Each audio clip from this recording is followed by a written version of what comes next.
Podcastirmãos.com. Olá, pessoas! Podcastirmãos.com, Jetlag entrando no ar. Eu sou o Paulinho, estou aqui com o Gustavo Borges, que assim como eu está com voz de sono, porque teve que acordar cedo para falar com o outro lado do mundo. Eu sou o Gustavo, tô aqui com a Xênia, que é a japonesa mais animada que eu já conheci. Ela não tá no Japão, mas ela tá lonjão. Gostei da rima. Forçada, mas foi boa. Mas não, foi bem boa, bem boa. Olá, pessoal, eu sou a Xênia, eu sou de Londrina, no Paraná, e eu tô aqui desse lado do mundo, não é o Japão, mas eu tô na Malásia, e estamos aqui com o Paulinho pra fazer essa conversa aqui, pra dar umas ideias pra quem tiver com a vontade de vir pra cá também. Que legal, Xênia. Olha só, mais uma conversa direto da Ásia. E quando a gente terminou a última, né, Gustavo? Falando com o Davi, eu virei pro Gustavo e falei, caramba, a gente conversou com alguém que tá lá no Japão e a gente conversou como se estivesse na sala aqui do lado, né? E agora a gente conversando com a Xênia, que está passando um tempo na Malásia. Ela vai falar sobre a Malásia, mas agora ela está da Tailândia conversando com a gente. Olha só, os intercâmbios que a gente faz. A gente vai cobrir a Ásia toda desse jeito. A gente faz 2 países por vez, né? Isso é bem legal. E é mais um programa da nossa série Jetlag, em que a gente conversa com brasileiros espalhados pelo mundo. Brasileiros da diáspora, né? Olha só que bonito isso. Brasileiros da diáspora. São missionários da diáspora. Os missionários que estão fazendo tendas ao redor do mundo. A gente tem propositalmente conversado com profissionais, com pessoas que estão trabalhando e mesmo assim entendendo a sua visão missionária. E é por isso que a gente tá com a Xênia aqui, direto da Malásia, para conversar com a gente hoje.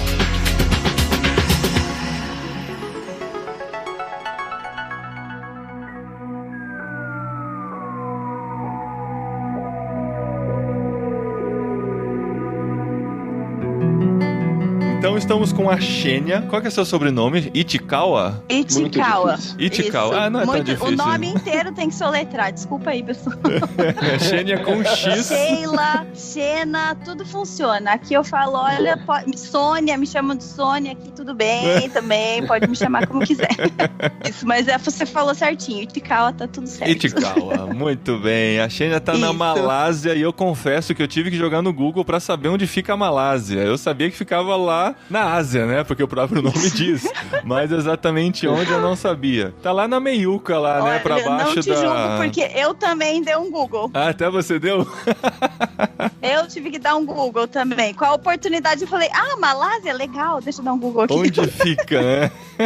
Ô, Xênia, mas como é que foi essa oportunidade de ir pra Malásia? De onde saiu isso? Bom, na verdade, eu tava estudando japonês na época e eu tava mirando assim pro Japão. Eu falei assim, eu tinha certeza que Deus queria que eu fosse pro Japão. Então eu comecei a olhar as oportunidades mais pra esse lado, mas com foco muito no Japão. Porque você é descendente de japonês. Isso, aí eu pensei, vamos lá, né, pra ajudar lá. Eu pensei, né, com a minha profissão, eu não sei, eu comecei a procurar oportunidades. Mas qual que é a sua profissão, antes de tudo? Eu sou designer de móveis, mas assim, eu faço design de produtos, mas há um tempo, já uns 2 anos atrás, eu comecei a focar em estampa, em design de estamparias. Eu gosto muito de parte artesanal.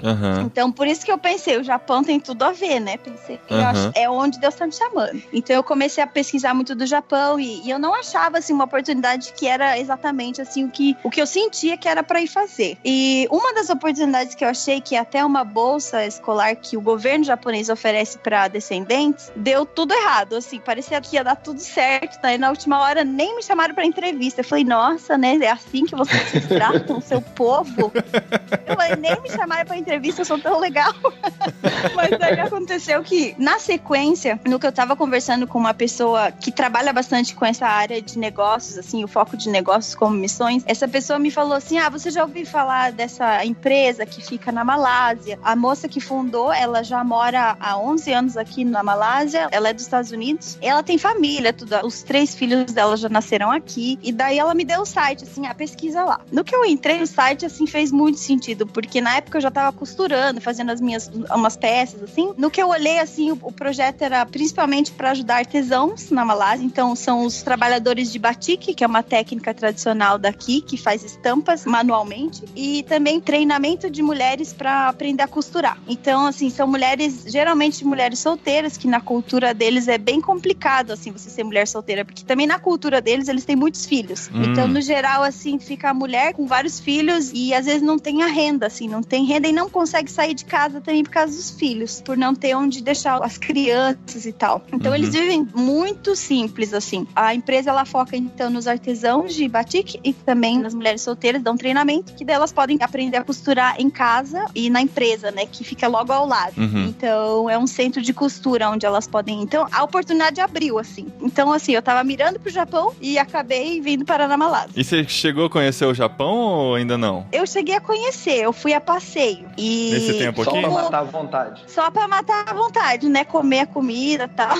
Mas o problema foi que, não sei se muitos descendentes japoneses vão ter essa mesma sensação que eu, mas assim, quando você cresce sendo muito diferente dos outros, você não valoriza, assim, acho que a tua raiz, assim, sabe? A tua cultura. Então, até quando eu era criança, eu fui pra aula de japonês, eu não gostava, eu queria aprender inglês, eu queria aprender outras coisas, não queria aprender japonês. Eu não tinha lá muito aquele orgulho de ser japonês, assim, eu ficava, ai, né, todo mundo tirando, japa, não sei o quê, e, que, né, aquela pressão de você ter que ser inteligente e tirar a melhor nota, eu falei, não consigo, não é meu negócio.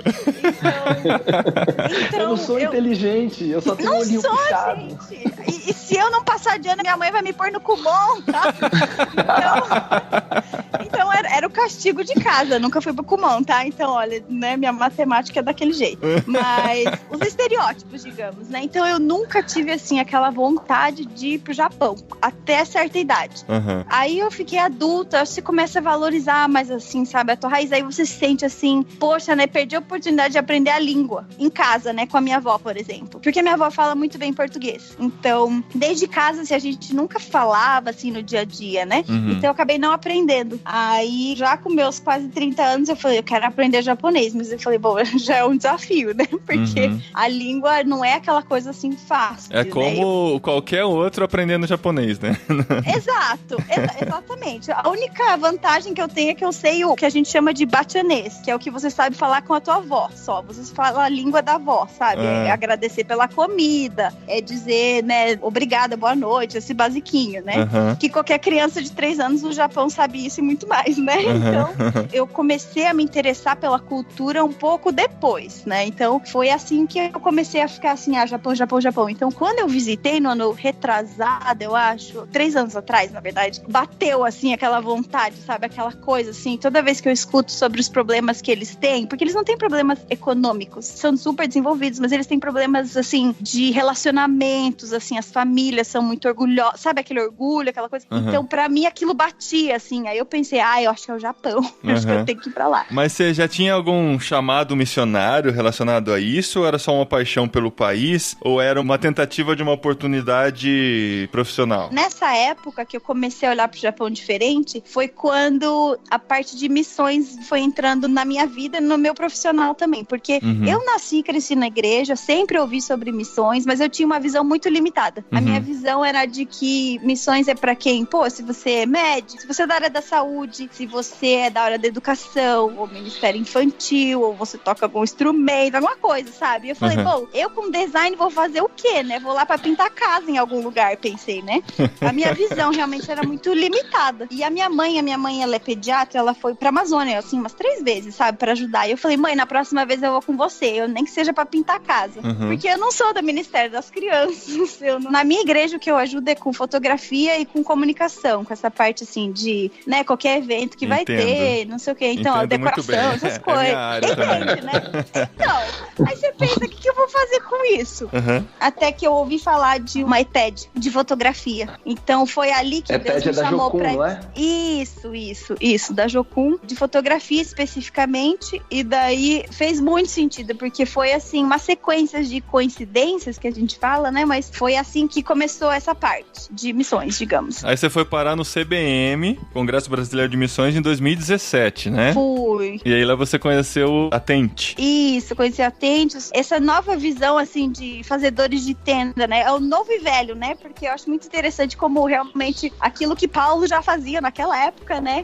A gente aplica hoje e é muito efetivo. Então, assim, abriu, assim, um mundo que eu falei, eu quero ir já, né? Então... E foi muito interessante quando eu conheci a Xênia, porque eu fui lá no CBM. A gente foi para lançar a Tente no Brasil, que é a organização que eu trabalho. Então, a gente fez um stand lá e demos alguns seminários durante o CBM. E lá a gente conheceu a Xênia. E ela ficou super empolgada, super animada. E por isso que eu falei na abertura que ela é super rápida, né? Porque o CBM acabou no sábado. Na outra sexta-feira, ela já estava em Belo Horizonte com a gente fazendo o curso Go Equipped, que é o curso que a Tente tem para preparar profissionais cristãos que querem servir com a sua profissão. Então a gente já estava com esse curso marcado há 6 meses, promovendo esse curso e tudo que era rede social, e a Xênia não tinha ficado sabendo de nada. E aí lá no CBM, ela ficou sabendo numa sexta e na outra sexta ela já estava em BH com a gente. Foi muito legal. Tava lá. E em quanto tempo depois você já estava na Malásia? O curso da Tente foi quando? Em outubro? O comecinho de novembro, né? Começo de novembro. Fevereiro eu tava com passagem comprada, maio eu tava na Malásia. Então foi assim uma... Olha aí. Uma pessoa intensa. Deus quando chama, leva. Exatamente. Não tem essa, se ficar bobeando, né? Se pensar demais não vai pra lugar nenhum, né? Então o negócio foi não pensar e vir. Agora, o caminho até aqui é tão longo que deu bastante tempo pra pensar. E eu confesso que a hora que eu cheguei, eu fiz escala na China. Eu cheguei, eu falei, eu não pensei direito, eu quero voltar, pelo amor de Deus. Esse ano vai ser lá na longo. escala? Meu Deus do céu. Olha, momento confissão. Eu cheguei na China, eu falei, não pensei isso direito. O que eu tô fazendo aqui do outro lado do mundo, né? É que foi tudo muito rápido, mas a hora que eu cheguei aqui... E assim, pra falar bem a verdade, a hora que eu desci na Malásia me deu uma paz muito grande, porque acho que chegando na China é um choque pra qualquer brasileiro ou estrangeiro. Eu acho que é tudo muito, sabe? É tudo muito, muita gente, é tudo muito grosseiro, é tudo muito falta de espaço, todo mundo gruda em você. Você imaginou que a Malásia ia ser a mesma coisa, né? Porque a Malásia são 3 grupos étnicos principais, então são os chineses, os indianos e os malaios, né, os malês. E aí eu pensei, meu Deus, vai ser a mesma coisa, ninguém respeita a fila, todo mundo vai passar a rodinha do carrinho no meu pé, e eu o que eu tô fazendo aqui? E realmente, a China foi assim um choque de primeira. No que eu cheguei na Malásia, é muito parecido com o Brasil, pra falar a verdade. Com a minha parte, olha que legal. É muito multicultural, todos têm os estereótipos um dos outros, como nós temos de cada estado, porque o mineiro é assim, porque o carioca é assim. Então eles são assim também, mas todo mundo se aceita muito bem e todo mundo respeita o espaço, respeita as filas, sabe? Então isso não é muito parecido com o Brasil, né? Acho que depende da região. Depende da região, sim. Acho que Londrina ali, que tem bastante japonês, assim, eu me senti em casa. Tanto que o pessoal de lá acha que eu sou daqui. Eles olham assim, eles acham que eu sou chinesa. Chinese Malaysian, eles acham que eu sou. Então, se eu não abro a minha boca, eu camuflo muito bem. Então... Mas na hora de conversar, você conversa em que idioma aí? Tudo em inglês. Porque como eu moro em Kuala Lumpur, é uma cidade tem muitos expatriados, tem muito de tudo.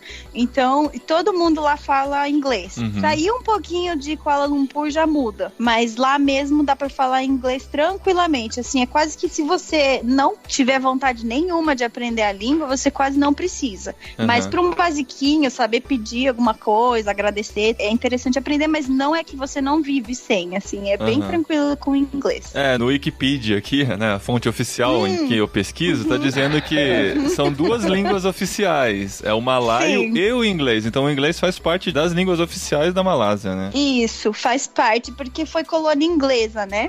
Por um tempo. Eles seguem muito o ensino britânico, das férias, das escolas, o jeito que eles aprendem as coisas, o jeito que eles dirigem também. O estilo britânico, é o lado errado, né? Que a gente fala. O lado errado. Eu não sabia que na Malásia também tinha. Mas é só do lado direito ou tem aquela mistura de alguns países? Só o lado direito. A Malásia inteira, acho que a Singapura também. Então essa essa parte aqui toda da onde os britânicos meio que tomaram... Não, na Tailândia não, minto. Tailândia, acho que eu não sei por que eles fazem esse lado. Mas não sei, vamos mudar no Wikipédia depois. Mas Malásia e Singapura é no lado direito que eles dirigem. Por causa dos britânicos. Uma amiga minha que mudou pra Inglaterra, ela disse que a principal coisa que ela aprendeu morando na Inglaterra é olhar pros dois lados antes de atravessar a rua. Sim. Ela olha pro lado certo e pro lado errado. Sim, porque você se confunde demais e começa a dar um nó na tua cabeça, porque agora na minha cabeça o motorista fica do lado direito. A hora que eu voltar pro Brasil, acho que eu vou ficar assim, peraí, tá errado esse negócio. Tá errado, né? Certamente. Mas antes de você voltar pro Brasil, me conta, você chegou na Malásia e você já tinha um contrato de trabalho com essa empresa? Sim, na verdade, eu fiz umas 2 ou 3 reuniões de Skype com a minha chefe, né? A gente conversou uma vez só pra se conhecer, né? Pra ver se realmente, né, ia dar certo. A segunda vez ela já tava, né, com uma proposta, ó, vamos fazer assim, assim, assim. E na minha cabeça eu falei, eu quero ir pra 3 ou 6 meses na minha cabeça. Eu pensei, 6 meses acho que tá bom, né?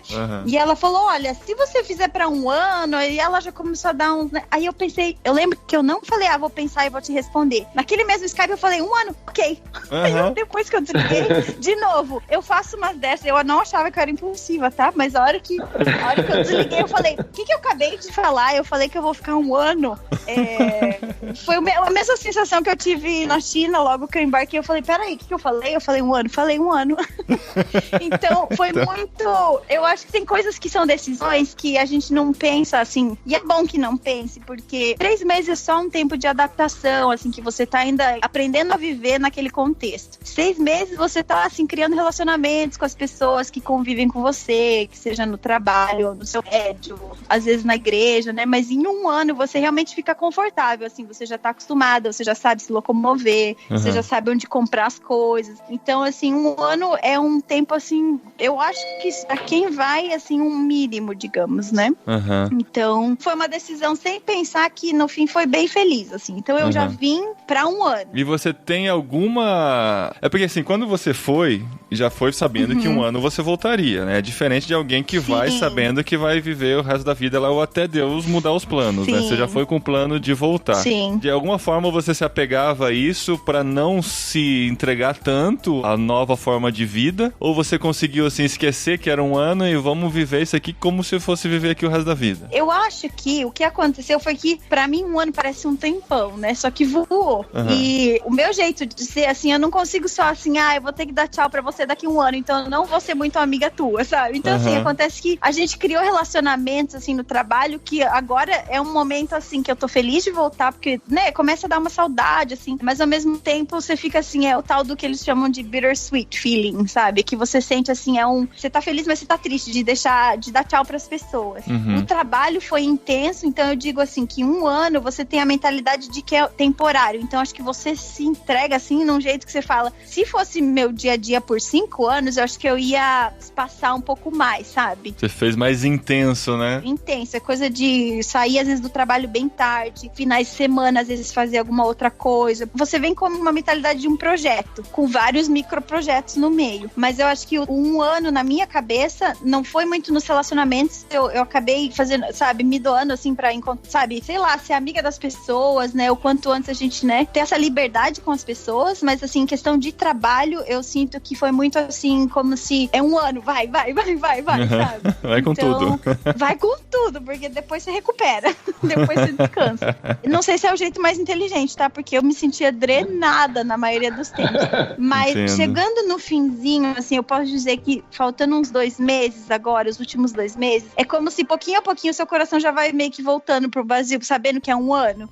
A minha chefe queria estender o meu contrato, tudo, falou, não, vamos ficar mais, não sei o quê. Só que sabe quando você vai sentindo, assim, que acho que aos pouquinhos você vai voltando? Então, aí em fevereiro mesmo que eu dei a palavra final, que eu falei, não, eu vou voltar mesmo. Então, a gente já tava tentando achar alguém pra substituir, tudo. Mas eu acho que em questão de relacionamentos, é como se eu fosse ficar um tempão. Algo bem interessante que a gente fala lá no treinamento do Go Equipped é que quando uma pessoa vai pra um outro contexto com um tempo determinado, igual você falou, tipo um projeto, essa pessoa, ela vai com intencionalidade. Então, eu tenho que ir lá e eu vou ajudar a desenvolver aquela comunidade, eu vou compartilhar das coisas que eu acredito, vou compartilhar compartilhar do evangelho, vou fazer tudo o que eu poderia fazer em 10 anos em um ano. É claro que você não faz tudo, porque leva um tempo para se adaptar e tudo mais, mas essa é uma característica do fazedor de tendas. O fazedor de tendas, ele tem um tempo curto que ele precisa ser eficaz, então ele não gasta muito tempo tentando se adaptar, ele é mais corajoso, mais desbravador. E também, como ele sabe que ele vai voltar, ele tem menos medo, porque ele já sabe que ele vai voltar. E que... Fala e sai, né?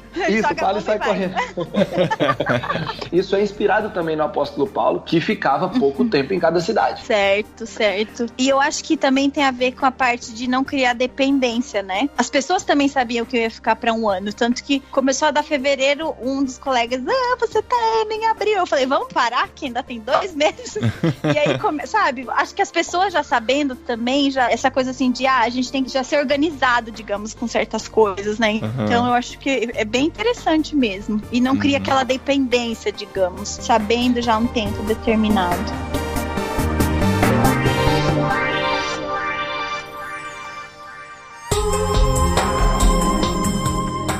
Xênia, você falou que trabalhava muitas horas, que se dedicava muito ao trabalho, você falou da sua profissão de designer, mas como era a sua rotina de trabalho? Aqui o trabalho era de segunda a sexta, das 8h30 até 5h30, mas a gente quase nunca saía às 5h30, porque é quase como São Paulo, que o pessoal evita de sair num certo horário por causa do tráfego intenso, ou porque todo mundo ainda tá finalizando algumas coisas naquele dia. Então, assim, 6h30, mais ou menos, é quando a gente saía. Além do mais, a gente tem uma loja, né, embaixo, assim, o escritório fica em cima, a loja fica embaixo, e a loja só fecha às 6. Então, querendo ou não, você acaba esperando o pessoal, o staff da loja subir, fechar, todo mundo desce junto e tal. E aos sábados também, quase que 2 sábados do mês eu acabava trabalhando na loja, pra também dar uma folga pra quem é o pessoal, o staff da loja direto. Então, acabava que era de segunda a sexta e alguns sábados, né? E você não foi só com a intenção profissional, né? Você também tinha essa visão missionária de levar Cristo para essas pessoas. Com essa rotina puxada, assim, quais eram as suas oportunidades de poder conversar com as pessoas, desenvolver um relacionamento? Ou qual que é a estratégia antes disso, né? Porque você falou que é bem parecido com o Brasil. Então eu não sei o quanto você tem liberdade de conversar com as pessoas, de entrar na vida delas. Como é que funciona? Então, no dia a dia, como era bastante corrido, o que eu tinha muita curiosidade, como eu comentei que são 3 grupos étnicos principais, né? Mas, no geral, os malays, eles são a maioria. Por eles serem maioria, assim, e por ser um país muçulmano, tem o momento que chamam pra oração, então são 5 vezes ao dia que toca lá, o tiozinho começa a gritar lá nos minaretes.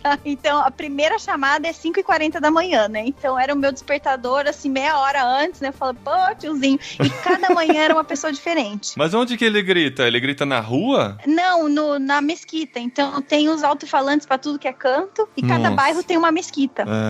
Então, acontece que curiosidades culturais foram, assim, o ponto de contato com as pessoas. Então, muitas das vezes, eu não ia com conversa nenhuma minha, assim, todo mundo sabia que eu era cristã, porque eu falava, eu tô indo no grupo hoje, eu tô indo na igreja e tal. Aí, quando surgia curiosidades da cultura deles, ou da religião deles, eu perguntava. Então, eles ficam mais do que felizes de estar. No que eles também explicam, às vezes eles perguntam, não é parecido com vocês? Eu falo, é parecido, só que o nosso é assim, assim, assim. Então, era bem, assim, bem sutil, assim, mas era uma conversa, assim, muito, pra mim, muito interessante, porque eu aprendi muita coisa, assim, sobre a religião deles, a cultura deles e como tem similaridades, sabe? São similaridades, mas, assim, com outro nome, outra coisa. Eu fico, nossa, que engraçado, sabe? Então, assim, foram muitos momentos. Daí tem a outra colega que ela é budista, taoísta, porque ela é chinesa, descendente de chineses. Então, o ponto de contato era sempre assim, saber um pouco do que eles acreditam, né? Saber um pouquinho. Então, acho que eu aprendi muito mais, abriu muito mais, assim, pra eu entender no que eles acreditam, né? Quais que são as resistências que eles têm, às vezes, né? E, então, eram momentos assim. Então, no trabalho em si, a gente cria uma amizade na bobeira, assim, sabe? Porque eles querem saber do Brasil, porque muito impressionante, mas não tem muito brasileiro na Malásia. Tem muito pouco. E eu ouvi muitas vezes as pessoas, você é a primeira brasileira que eu conheço, né? Eu falo, ai, coitada, ainda conheceu uma versão asiática, né? Tipo, vai achar que todo mundo é assim, né? Eu falo, ai, coitada, desculpa.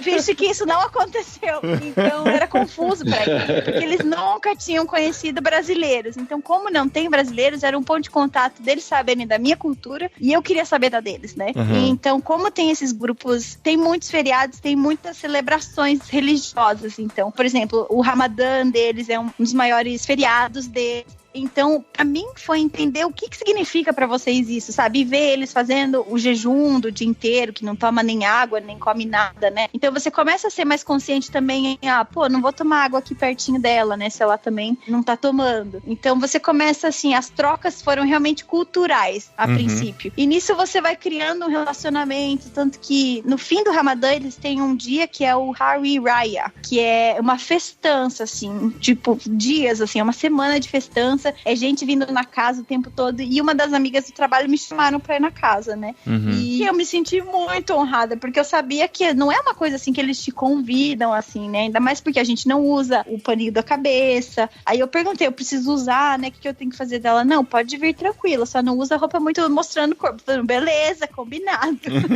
Então foi, assim, muito interessante de chegar e de ver como que eles celebram. Então eu consegui participar desse. Eu fui num dos hindus também, que é o Deepavali, que é o Festival das Luzes deles, que é bem depois, acho que é lá por novembro. Tá tudo misturando na minha cabeça, eu já não lembro. Mas assim, como celebra tudo aí pros chineses, é o Ano Novo Chinês. Então é muito interessante, assim, porque pra mim era muita curiosidade, ao mesmo tempo, por eu estar interessada na cultura deles, eles também estão interessados na minha.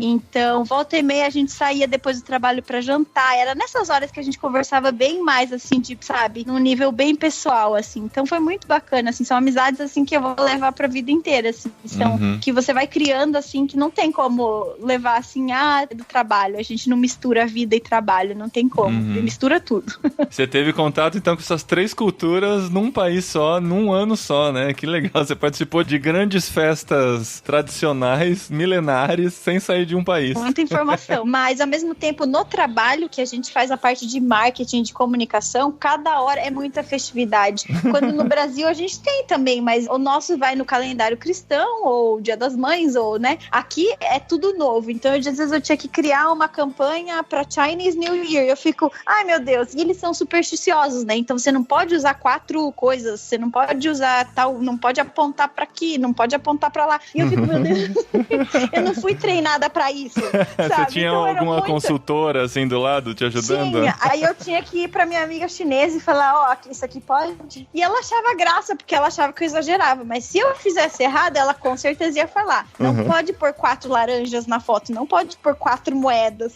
porque o 4, não sei se vocês sabem, mas o 4, o jeito que é a pronúncia, a palavra acho que é Xi, daí parece morte, então nada é 4 na Malásia. Entendi. Então, por exemplo, o 14º andar é 13A, o 24º andar é 23A. Caramba. Então eles nem usam o número 4 como número, sabe? O meu número do celular saiu baratinho porque tem um 4 lá no meio. E eu falei, eu não sou supersticiosa, eu posso comprar o 4. E o cara, você tem certeza? Eu falei, tenho certeza, não tem problema não.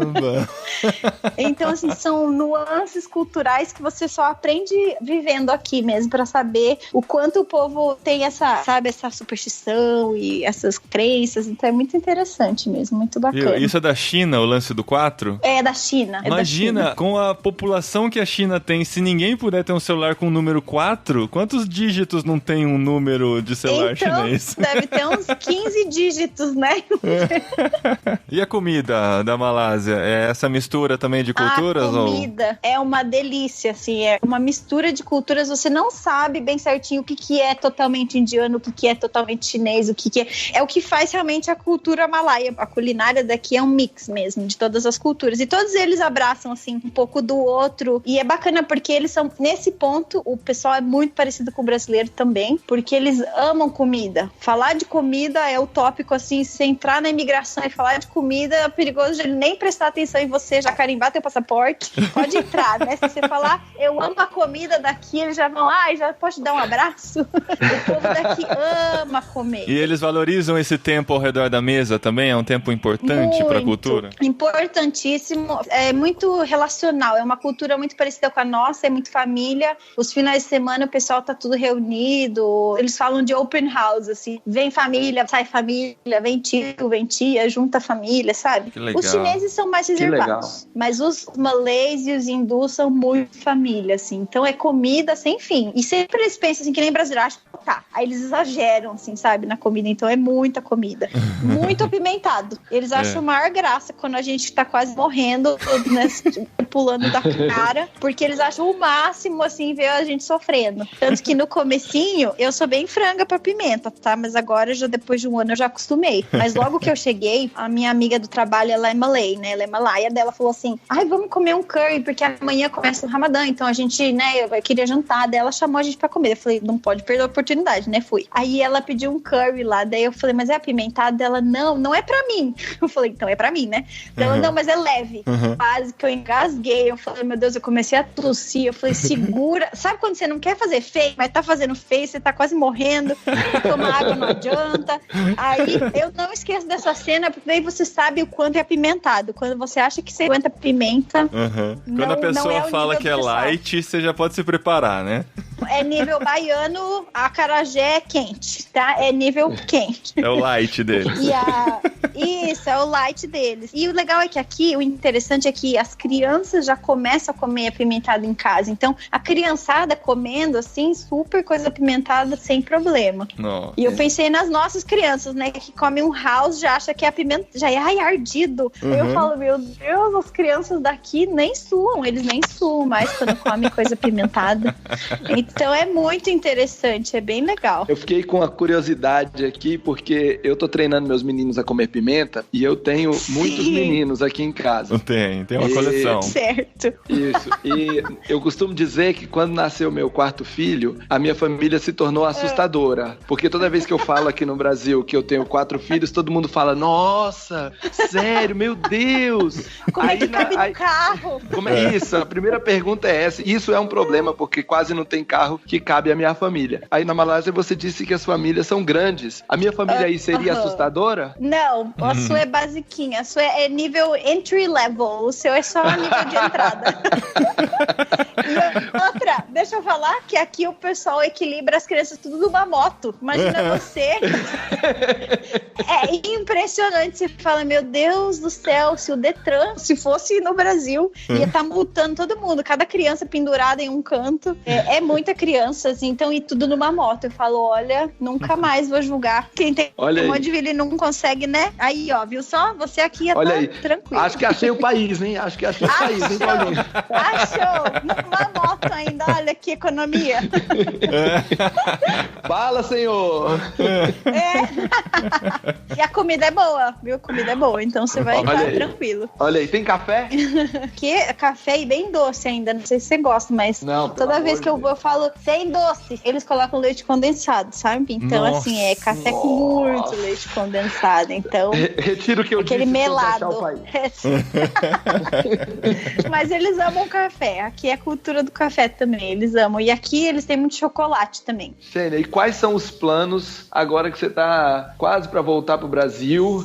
Quais são os planos aí pro futuro? Depois de matar a saudade do pão de queijo e da feijoada. Isso. Esse é o plano.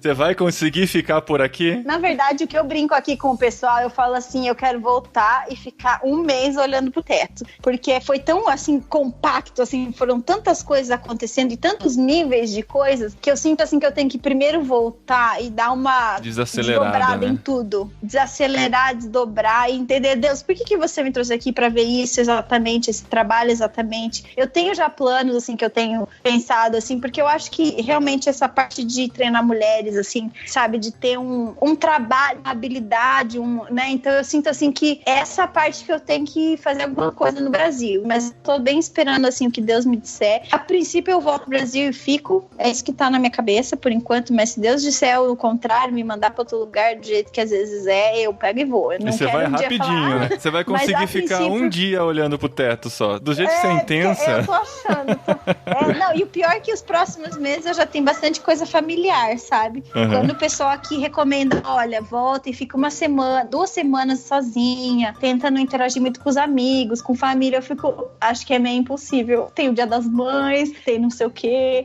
Daí o pessoal pessoal já quer buscar no aeroporto, você fica, ai meu Deus, vai ser difícil.